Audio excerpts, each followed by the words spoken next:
Dear friends, today we will be studying about genetic counseling. So, what is genetic counseling? Genetics, as we have studied, is defined as a branch of medical science which is connected with transmission of characteristics from parents to offspring. जो भी parents के जो offspring है वो parents के जो characteristics हो बच्चों में ट्रांसफ़र होता है. लाइक हम देखते हैं कि हमको जब सोसाइटी में लोग देखते हैं, हमको देख के पूछते हैं कि क्या तुम सो एंड सो के बच्चे हो क्या. हम कभी कभी गांव जाते तो वहाँ पे जो हमें नहीं जानते, हम बहुत सालों बाद देखते हैं तो भी पूछते तुम सो एंड सो के बच्चे हो क्यों है, क्योंकि हमारे पेरेंट्स के, हमारे जो पेरेंट्स हो गए, हमारे ग्रैंड पेरेंट्स हो गए, उनके कुछ ना कुछ कैरेक्टरिस्टिक्स हमारे में ट्रांसफ़र हुआ है, उसके कारण है वो हमें पहचानते हैं. तो ये जो जेनेटिक्स है ये उसी चीज़ के बारे में उसी चीज़ के बारे में हम इसमें पढ़ाई करते हैं. तो जेनेटिक काउंसलिंग क्या है? जेनेटिक काउंसलिंग क्या है कि जेनेटिक्स पेरेंट्स से बच्चों में ट्रांसफ़र होने वाली कैरेक्टरिस्टिक्स, उसी में क्या है कि कई डिसीज़ेस हैं जो पेरेंट्स से बच्चों में ट्रांसफ़र होती हैं. तो उसके बारे में वो जो कई हेरिडिटरीज में चलती है, यानी वो परिवारों में चलती ही रहेगी. तो उसका क्या है कि अभी नए ट्रीटमेंट्स आए हैं, तो उस ट्रीटमेंट के लिए तैयार करना और उस ट्रीटमेंट को कराना, उस चीज़ को वो जो प्रोसेस है उसको जेनेटिक काउंसलिंग बोलते हैं. So genetic counseling is a process by which parents or relatives at risk of an inherited disorder are advised of the consequences and nature of the disorder, the probability of developing or transmitting it, and the options open to them in management and family planning in order to prevent or avoid it. तो जो भी वो एक process है जिसके द्वारा हम patients और रिलेटिव्स को बताते हैं कि तुम्हारे परिवार में जब ये बीमारियां हैं, ये आगे और भी सबको तुम्हारे जनरेशन्स में ट्रांसफ़र होता रहेगा. तो इसके कारण क्या है कि क्या कॉन्सिक्वेंसेस होंगे, इसके साइड इफ़ेक्ट्स क्या होंगे, तो उसके बारे में उनको समझाते हैं और उनको बताते हैं कि इसको हम कैसे प्रिवेंट कर सकते हैं या अवॉइड कर सकते हैं.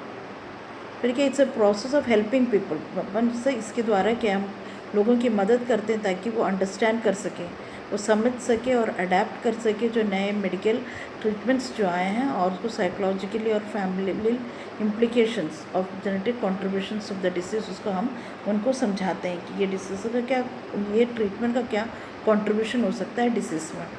It is providing of information regarding health and support by a specialist doctor, a genetist, to client, that is a person who performs genetic test. So this is genetic counseling. Geneticist जो specialisation किए हैं, करते हैं genetics में, उनके द्वारा, वो specially doctor के द्वारा पर्सनस को जेनेटिक टेस्ट के बारे में बताया जाता है, उनको तैयार किया जाता है. तो that is called genetic counselling. अब एम्स ऑफ जेनेटिक काउंसलिंग क्या है? द जेनेटिक काउंसलिंग एम्स क्या है इसका? It's to provide the family with complete and accurate information about genetic disorders. Genetic disorders के बारे में एकदम complete और correct information उनको देना है. Then उनको help करना डिसीजन लेने के लिए, फैमिली मेम्बर्स को हेल्प करना है कि वो कैसे डिसीजन लें जेनेटिक टेस्टिंग के लिए. फिर पेरेंट्स के जो फैमिलीज़ है, फैमिलीज़ को पूरा उनके डाउट्स को क्लैरिफाई करना है, उनको क्लैरिफाई करना, उनको बताना इस डिसीज़ में क्या क्या ट्रीटमेंट है और उसके प्रोग्नोसिस क्या है. मेनली वो जेनेटिक टेस्टिंग करके उस ट्रीटमेंट को करते हैं, तो उनका प्रोग्नोसिस क्या है, यानी आफ्टर रिजल्ट क्या है. फिर explaining alternatives to reduce the risk of genetic disorders. और ये करने से क्या कि हम कैसे आगे हमारे परिवारों में, हमारे जनरेशन्स में इस डिसीज़ को रोक सकते हैं. फिर इंडिकेशन क्या है जेनेटिक काउंसलिंग का? जेनेटिक काउंसलिंग किस कंडीशंस में हम करते हैं? Hereditary disease in a patient और फैमिली, कुछ भी हेरिडिटरी डिसीज़ है जो परिवार से चला आ रहा है. Birth defects, congenital birth defects हो रहे बच्चों में. फिर मेंटल रिटार्डेशन, अगर मेंटल रिटार्डेशन वाले बच्चे पैदा हो रहे हैं, मंगोल चल पैदा हो रहे हैं. एडवांस मैटरनल एज, अगर लेट शादियाँ हुई हैं या फिर शादी होने के बाद बच्चे नहीं हुए, काफ़ी सालों बाद बच्चे हो रहे हैं, तो एडवांस अगर माँ का एज अगर 40 के अबव होता है, 35 के अबव होने पे क्या होगा, हाई रिस्क कैटेगरी में करते हैं. तो वो क्या है कि हाई मदर का एज अगर ज़्यादा हो जाए तो भी उससे कई प्रॉब्लम्स होते हैं, तो उसके बारे में समझाते हैं. Early onset of cancer in the family, cancer भी क्या है, it runs from family to family. तो उनका क्या है कि शुरू एक टाइम में उसको डिटेक्ट करके निकालना और थ्रू जेनेटिक टेस्टिंग और जेनेटिक जीन थेरेपी के थ्रू उसको करेक्ट करना. देन मिसकैरेजेस, कि कई लोगों को हम सुनते हैं कि जितने भी बच्चे हो रहे हैं सब अबॉर्शन हो रहा है, जिसका फुल प्रेगनेंसी तक नहीं चल पा रहा है, ये बेबी नहीं कंसीव हो रहा है लेकिन अबॉर्शन होते जा रहा है। दैट कैन ऑल्सो बी कारण जो है जेनेटिक कंडीशन के कारण में। मैल फॉर्मेशन, कंजेनिटल डिफॉर्मिटीज़ के साथ बच्चे पैदा होते हैं। फिर tendency to develop a neurological condition, कई फैमिलीज में न्यूरोलॉजिकल कंडीशंस लाइक क्या है कि स्पाइना बाइफिडा, न्यूरोट्यूब डिफेक्ट्स, वो सब चीज़ें होता है। तो वो सब चीज़ें क्या, दिस आर इंडिकेशंस जिस केस में इस और कंडीशंस में क्या कि हम जेनेटिक काउंसलिंग कर सकते हैं। अब जेनेटिक काउंसलिंग में क्या इन्फॉर्मेशन हम कन्वे करते हैं, उनका जो भी जेनेटिक बीमारियां हैं उसका मैग्नीट्यूड क्या है, magnitude of risk of occurrence और रीअकरेंस, मैग्नीट्यूड क्या है उसका। फिर impact of the disease on patient and family, उस डिसीज़ का उनके फैमिली में क्या इम्पैक्ट है। फॉर एग्जांपल अगर एक हाइड्रोकेफेलस बच्चा पैदा होता है तो वो 14 साल 18 साल तक जिंदा रहता है, तो कितना उससे कितना फाइनेंशियली भी हो, घर में बर्डन, घर में कोई ना कुछ छोड़ के कोई जा नहीं सकता, तो उस तरीके के बर्डन्स होते हैं। तो इसका इम्पैक्ट, उस डिसीज़ का इम्पैक्ट क्या परिवार में, उस चीज़ को बताना है। Then modification of disease impact और इसको ट्रीटमेंट के थ्रू उसको कैसे हम मॉडिफाई कर सकते हैं उस डिसीज़ को। देन उसको फ्यूचर में इसका क्या डेवलपमेंट है। दिस आर ऑल जो हम इंफॉर्मेशन इस जेनेटिक काउंसलिंग के थ्रू कन्वे करते हैं। और उसका स्टेप्स क्या है जेनेटिक काउंसलिंग का, स्टेप्स ये है कि फर्स्ट इज़ असेसमेंट फेज, तो assessment phase, second diagnosis phase, prognosis phase and treatment. तो असेसमेंट फेज में अपन क्या करते हैं, पेशेंट का हिस्ट्री लेते हैं, हिस्ट्री असेस करते हैं पेशेंट का फैमिली हिस्ट्री लेते हैं, और उससे क्या है कि उनके परिवारों में किसी और को है क्या, ये कौन से जनरेशन से इनकी फैमिली में ये डिसीज़ चल रहा है, उसके बारे में पूरे वेरीफाई करते हैं। उनका फैमिली चार्ट बनाते हैं कि उनके फैमिली में कितने लोगों को है, क्योंकि कई चीज़ें क्या होता है कि कई लोग कैरियर्स होते हैं, कई लोग कैरियर्स होते हैं, हर जनरेशन में नहीं पाया जाएगा, कई बार वो एक जनरेशन छोड़ के आता है, तो हमको पूरी फैमिली स्टडी करनी पड़ती है। तो असल में अपन हिस्ट्री टेकिंग लेते हैं, फिजिकल एग्जामिनेशंस करते हैं, कई टेस्ट करते हैं, वो सबसे क्या है कि उनको एसेस करते हैं, फिर उनको काउंसलिंग और साइकोलॉजिकल सपोर्ट देते हैं, उनको एजुकेशन देते हैं। एजुकेशन में क्या है कि जो इनहेरिटेड डिसीज़ है उसके बारे में इंफॉर्मेशन देते हैं, उनका हिस्ट्री लेते हैं, उनका टेस्टिंग ऑप्शंस बताते हैं, मेडिकल क्या मैनेजमेंट हो सकता है बताते हैं, प्रिवेंशन कैसे कर सकते हैं बताते हैं, सोशल सपोर्ट के बारे में बताते हैं, रिसर्च के बारे में बताते हैं।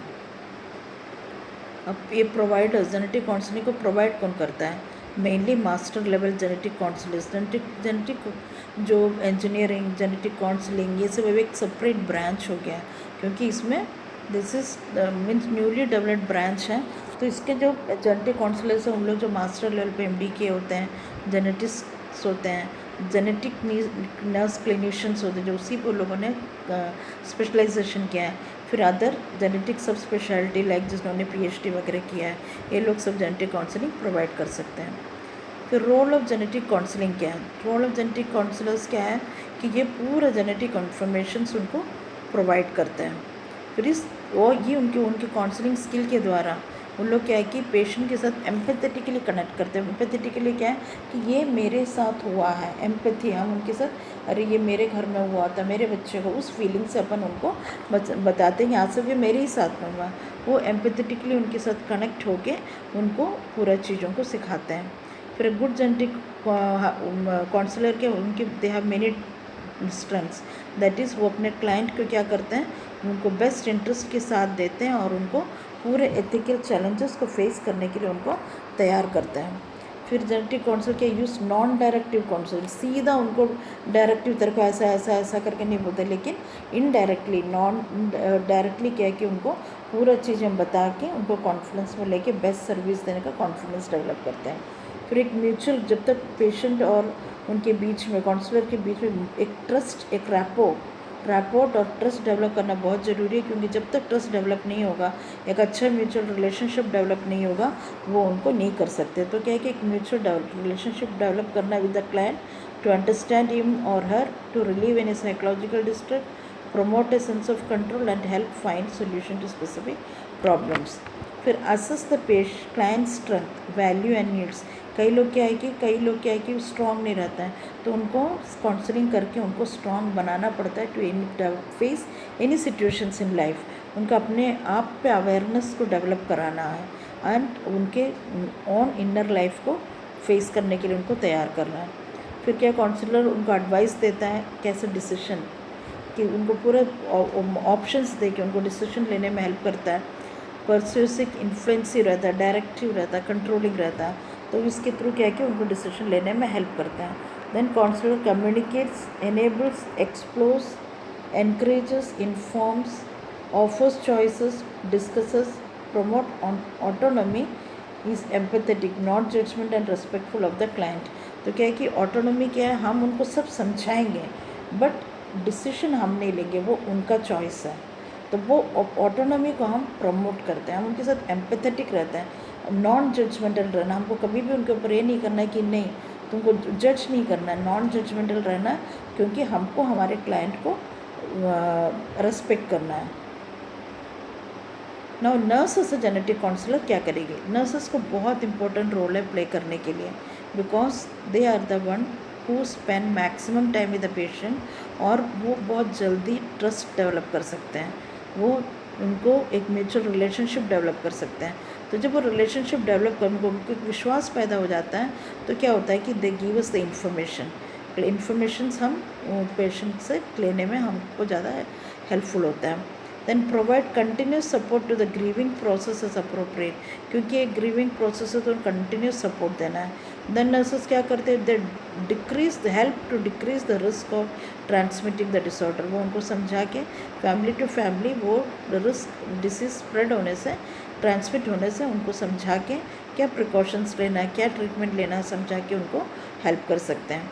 Then discuss along with genetic counselor and family members on alternative arrangement के लिए हेल्प करते हैं as adoption। फॉर एग्जाम्पल क्या कि कोई एडवांस स्टेज हो गया या उनको बच्चे नहीं हो रहा, रिपीटेड अबॉर्शंस हो रहा है, उनके बच्चे नहीं कर सकते, तो उस केस में क्या है कि उनको समझा के कुछ नहीं होता, यू टेक एन अडॉप्शन।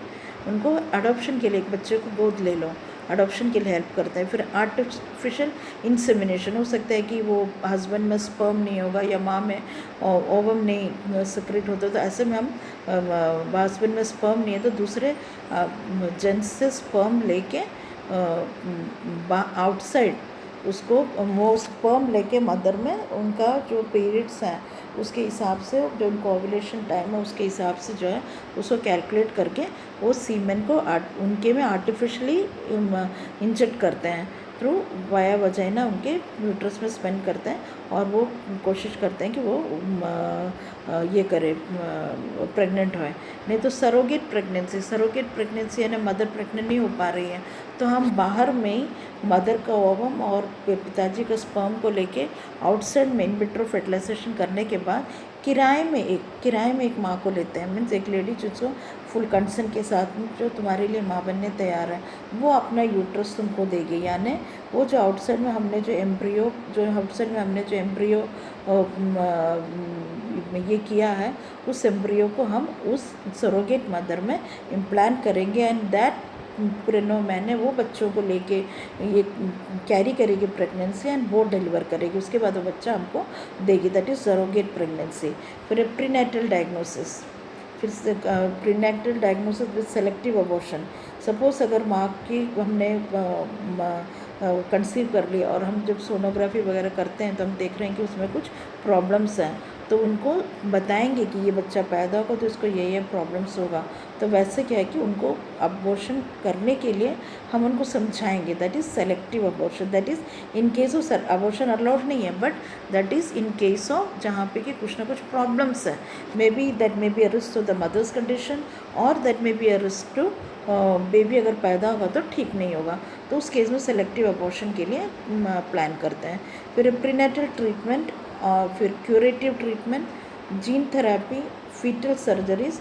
सब फीटल सर्जरी में बच्चे को अपन पेट में ही देख लिए कि उसको कुछ प्रॉब्लम है, तो आजकल एडवांस टेक्नोलॉजी हो गया है कि मदर के पेट के अंदर में ही बच्चों को सर्जरी कुछ केसेस में कर लेते हैं, दैट इज़ फीटल सर्जरी जो है करते हैं। तो ये सब में क्या है कि nurse as a important role to play, उनको साइकोलॉजिकली प्रोवाइड करना, उनको समझाना, उनका कंसेंट लेना, उनको तैयार करना, वो सब में क्या है कि nurse as a genetic counsellor उनका बहुत बड़ा रोल है। सभी मैटर्स को कॉन्फिडेंशियल रखना है। फिर pre request of genetic counselling, हम जेनेटिक काउंसलिंग में हम क्या क्या लेते हैं? Detail family history, accurate diagnosis, फिर understanding the medical aspect of disorder, understanding the inheritance pattern, recurrence risk. Inheritance pattern को हम स्टडी करते हैं, दैट इज मीन कई 3-4 जनरेशन्स की हिस्ट्री हम लेते हैं। फिर understanding the psycho social impact of the information, हम इसी जो इन्फॉर्मेशन मिले उनको उसके ऊपर साइको सोशल इम्पैक्ट क्या पड़ रहा है उसको अंडरस्टैंड करना है। फिर training experience in counselling techniques, जो ट्रेंड है उन्हीं लोग को ये काउंसलिंग जेनेटिक काउंसलिंग करना है। फिर understanding the concept of disease, health and health care in appropriate cultures, इस चीज़ को this are all pre request of genetic counselling. Then counselling genetic ethics क्या है? That is respect the right of individual, respect the right of individual के हक को हमको respect करना है। फिर नॉन डायरेक्टिव अप्रोच यूज़ करना है। प्राइवेसी ऑफ द कॉन्फिडेंशियलिटी बहुत ज़्यादा इंपॉर्टेंट है कि privacy of the individual and family, patient के कंसेंट के बिना हमको कुछ नहीं करना, their consent is very important, autonomy is very important. Maintain the communication between counsellor and his client. With genetic screening कितने टाइप के होते हैं? फर्स्ट 4 टाइप के जेनेटिक स्क्रीनिंग होते हैं, that is carrier identification, prenatal diagnosis, newborn screening, forensic screening.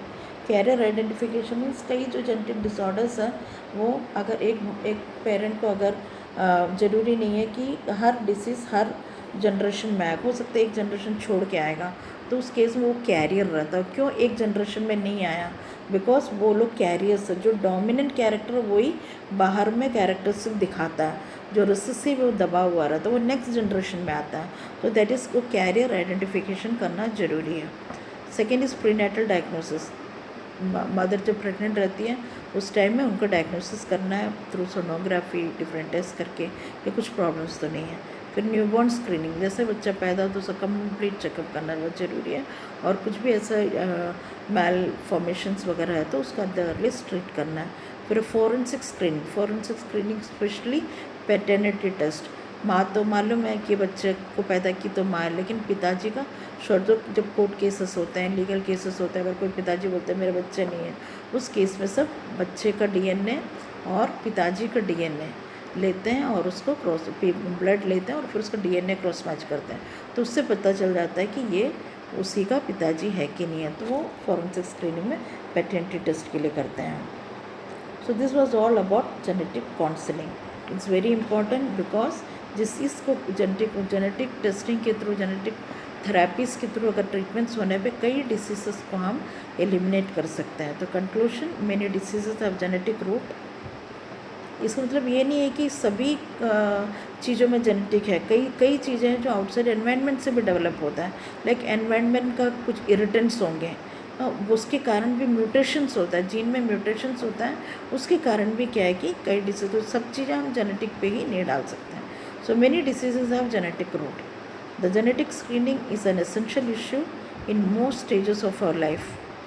Genetic counseling aim to bridge the gap of people between genetic field complexity and their life. तो genetic counselling के through क्या है, parents और people और genetic field के बीच के gap को हम फिल कर सकते हैं, और इसके थ्रू क्या बहुत सारे डिसीजेस को हम अवॉइड कर सकते हैं। This was all about genetic counselling. Hope you understood. Go through the topic and give the feedback. Thank you.